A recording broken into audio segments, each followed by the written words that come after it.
Dans cette vidéo, je te montre comment ajouter des branches dans ton application Minddomo. Alors, j'ai ouvert ma carte d'idées qui n'est pas complète.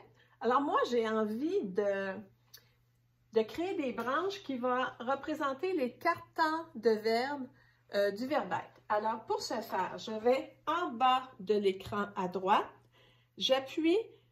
Tu vois, il y a deux ronds. Moi, je prends le premier dans lequel il y a un rectangle foncé avec une croix à l'intérieur, un plus. J'appuie une fois.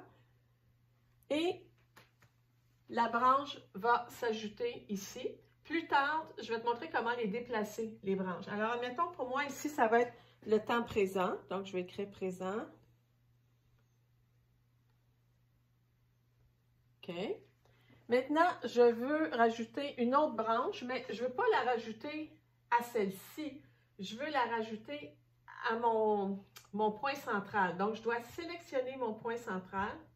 Oups, attends, j'ai oublié de peser sur le retour ici. Oups, attends, je vais reculer. J'ai fait trop d'espace. Je vais sortir d'ici. Okay. J'appuie sur mon point. Excuse-moi, c'est parce que mon écran n'est pas tactile pour ça. Je dois utiliser mon écran de iPad.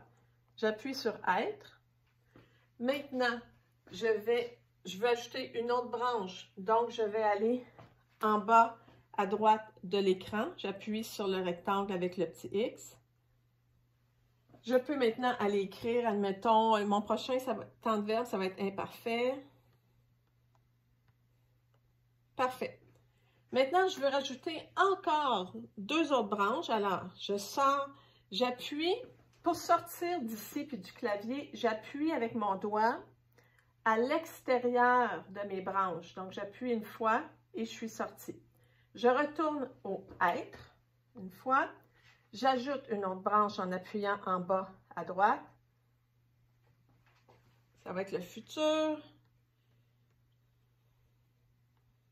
Et je vais faire ça rapidement. Je vais rajouter aussi présent, futur, imparfait. On pourrait rajouter conditionnel présent.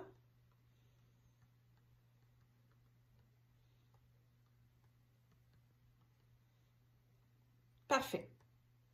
Maintenant, pour aller écrire mon verbe conjugué, ici, je vais sélectionner la branche à laquelle je vais ajouter des sous-branches. Alors, mettons que c'est présent. Et là, maintenant, je vais aller encore ajouter des... Quand je vais appuyer sur le rectangle en bas à droite, ça va me rajouter des sous-branches ici. Donc, j'appuie et tu vois, la branche est venue se rajouter ici. Donc, je vais remplir ça rapidement. Je vais en faire quelques-uns.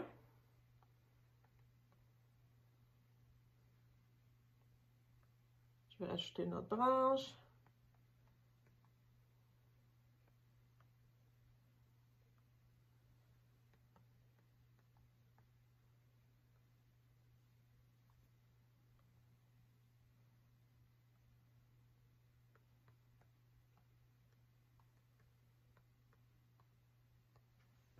Oups!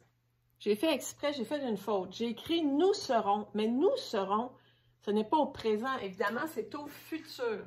Alors, ce qui est génial avec Minddomo, c'est que tu peux déplacer tes branches et tes sous-branches, OK? Alors, ce que tu fais, c'est qu'avec ton doigt, tu vas aller sélectionner la branche que tu veux déplacer. Donc, moi, c'est « nous serons ». J'appuie dessus et je laisse mon doigt dessus et là, je la déplace. Tu vois que le lien en rouge va se...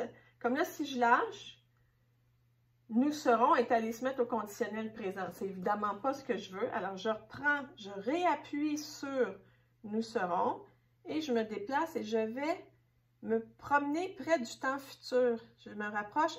Là, tu vois, il vient de s'accrocher à ma branche future et c'est là que je veux le mettre. Nous serons. Il est allé se rajouter à la branche future. Alors, je vais arrêter ici la présentation pour la manipulation des branches et des sous-branches. Juste clarifier que j'ai mon point central, mon thème. Accroché à mon thème central, j'ai des branches. J'en ai 4 ici. 1, 2, 3, 4. Et accroché à chaque branche, je peux avoir des sous-branches. OK? Je t'invite à venir me rejoindre dans la prochaine vidéo où je vais te donner d'autres stratégies, te montrer comment faire d'autres choses avec Minddomo.